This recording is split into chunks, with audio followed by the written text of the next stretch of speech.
السلام علیکم پیارے بچوں، آج میں آپ کے سامنے اردو فرسٹ ایئر کی اردو گرامر کا ایک حصہ تشبیہ اور اس کے ارکان آپ کے سامنے تیار کر کے لایا ہوں۔ امید کرتے ہیں کہ آپ اس ویڈیو کو پورا دیکھیں گے۔ یہ آپ نے ویڈیو پوری دیکھنی ہے کیونکہ یہ آپ کے بہت کام آئے گی۔ سب سے پہلے ہم بات کرتے ہیں تشبیہ۔ سب سے پہلے فرسٹ ایئر کے ایک ایم سی کیو آتا ہے کہ تشبیہ کس زبان کا لفظ ہے۔ اردو زبان کا لفظ ہے، عربی زبان کا لفظ ہے، فارسی زبان کا لفظ ہے۔ تو آپ نے دیکھیں یہاں پہ میں نے سامنے لکھا ہوا ہے عربی زبان کا لفظ ہے، تو آپ نے یہاں پہ سب سے پہلے یہ دیکھنا ہے کہ تشبیہ کس زبان کا لفظ ہے، تو تشبیہ عربی زبان کا لفظ ہے۔ اب اس کے نیچے تشبیہ کی تعریف آ جاتی ہے۔ کسی ایک مشترک خوبی کو کسی دوسری مشترک خوبی کے مانند قرار دینا تشبیہ کہلاتا ہے۔ مثلاً اپنے اندر وہ خوبی نہ ہونا لیکن کسی اور سے وہ کسی دوسرے کی خوبی استعمال کرنا تشبیہ کہلاتا ہے۔ مثلاً میرا بیٹا شیر کی طرح بہادر ہے۔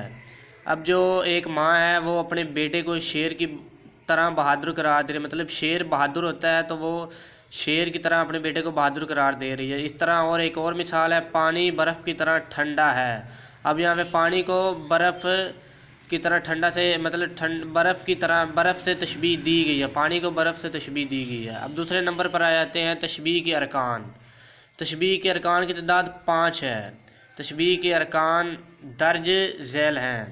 نمبر 1 مشبہ، نمبر 2 مشبہ بہ، نمبر 3 حرف تشبیہ، نمبر 4 وجہ تشبیہ، نمبر 5 غرض تشبیہ۔ اب سب سے پہلے رکن پر آ جاتے ہیں مشبہ۔ مشبہ کس کو کہتے ہیں؟ جس کو تشبیہ دی جائے مشبہ کہلاتا ہے۔ جس کو تشبیہ دی جائے اس کو مشبہ کہتے ہیں۔ مثلاً پانی برف کی طرح ٹھنڈا ہے۔ اب اس میں دیکھیں پانی جو ہے اس کو برف سے تشبیہ دی گئی ہے، تو جو ہمارا پانی ہوگا وہ مشبہ ہوگا۔ پانی اس میں مشبہ ہے۔ دیکھیں میں نے نیچے آپ کو نشان سے سمجھایا ہوا ہے کہ نیچے میں نے لکھا ہوا ہے مشبہ۔ اب نمبر 2 پر آ جاتے ہیں مشبہ بہ۔ جس سے تشبیہ دی جائے مشبہ بہ کہلاتا ہے۔ مثلاً اب آگے آپ کو مثال سے سمجھاتے ہیں کہ مشبہ بہ کس کو کہتے ہیں۔ میرا بیٹا شیر کی طرح بہادر ہے۔ اب اس میں بیٹا جو ہے اس کو شیر سے تشبیہ دی گئی، میں نے کہا جس سے تشبیہ دے، شیر سے تشبیہ دی گئی، اس میں مشبہ بہ ہے۔ یہاں پر ایک میں نے سوال نہیں لکھا کہ مشبہ اور مشبہ بہ کو دونوں کو کیا کہتے ہیں، تو یہ بھی ایک ایم سی کیو آتا ہے، تو آپ نے کہنا ہے کہ طرفین تشبیہ ان دونوں کو کہتے ہیں۔ اب نمبر 3 پہ آتے ہیں حرف تشبیہ، جس کا دوسرا نام ہے ادات تشبیہ۔ اس کے دوسرے نام سے جانا جاتا ہے ادات تشبیہ۔ اب یہاں پہ اس کی تعریف دیکھیں، وہ حروف جن سے تشبیہ ادا ہوتی ہے حرف تشبیہ کہلاتے ہیں۔ مثلاً پانی برف کی طرح ٹھنڈا ہے، مطلب کا کی کے یہ جن سے مطلب کہ تشبیہ مکمل ہو رہی ہے، فقرہ مکمل ہو رہا ہے، اس کو کہتے ہیں حرف تشبیہ۔ اب نمبر 4 پر آ جاتے ہیں وجہ تشبیہ۔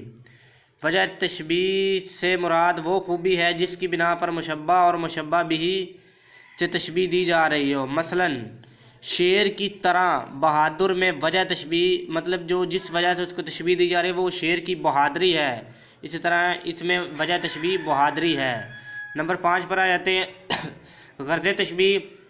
وہ مقصد یا غرض جس کے لیے تشبیہ دی جائے غرض تشبیہ کہلاتا ہے۔ مثلاً بیٹے کی بہادری کو واضح کرنا غرض تشبیہ، مطلب کہ ماں اپنے بیٹے کو بہادر کہہ رہی ہے، مطلب اس کی بہادری کو واضح کر رہی ہے، بتا رہی ہے کہ میرا بیٹا شیر کی طرح بہادر ہے۔ تو اس طرح بیٹے کی بہادری کو واضح کرنا، بتانا کہ میرا بیٹا شیر کی طرح بہادر ہے، تو یہ غرض تشبیہ۔ اب یہاں پہ میں نے نوٹس نیچے لکھا ہوا ہے کہ وہ میں نے جو اوپر آپ کو بتایا مشبہ اور مشبہ بہ کو طرفین تشبیہ کہتے ہیں۔ مشبہ اور مشبہ بہ دونوں کو طرفین تشبیہ کہتے ہیں۔ پیارے بچوں، امید ہے کہ آپ کو آج کا یہ سبق اچھا لگا ہوگا۔ امید ہے کہ آپ محنت کریں گے اور امتحان میں اعلیٰ نمبروں سے کامیاب ہوں گے۔ اللہ حافظ۔